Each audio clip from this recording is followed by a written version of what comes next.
வணக்கம். நான் நேற்று உங்களுக்கு சொன்ன மாதிரி இது ஒரு வெள்ளாம வெட்டு காணொளி. வாங்க பாப்போம் என்ன நடந்ததுன்னு சொல்லி. நேற்று காலையில 9 மணிக்கே டிராக்டர் எடுத்துக்கொண்டு வயலுக்கு வலிக்கிட்டோம். கனகாலத்துக்கு பிறகு இந்த டிராக்டர்ல ஒரு பயணம். லாமாஸ்டரும் ஏறியாச்சு, மாட்டு வண்டியிலும் ஏறியாச்சு, இன்றைக்கு டிராக்டர்லும் ஏறியாச்சு. வயலடிக்கு வந்து ஒரு நல்ல நிழலுக்குள்ள டிராக்டர் நிப்பாட்டினம். மேலே அப்படியே அண்ணாந்து பார்த்தேன். கணக்க தூக்கணாங்குருவியல் வந்து கூடு கட்டி இருந்தது.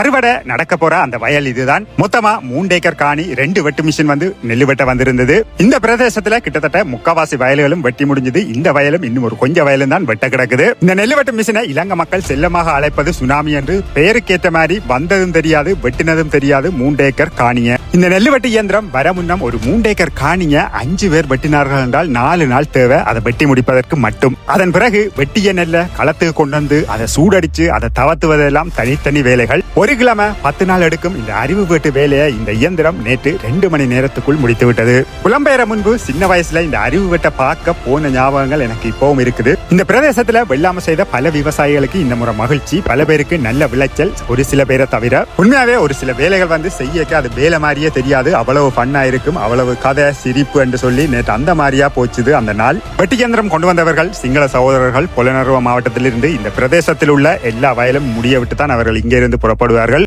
இப்படி டிராக்டர் முழுவதும் நெல்லு மூட்டை அடுக்கி போட்டு அதுக்கு மேலே இருந்து போற அந்த சுவம் இருக்கலோ, அது வேற விதமான ஒரு சுவம். அடுத்த காணொலியில சந்திப்போம். அது வரைக்கும் நன்றி.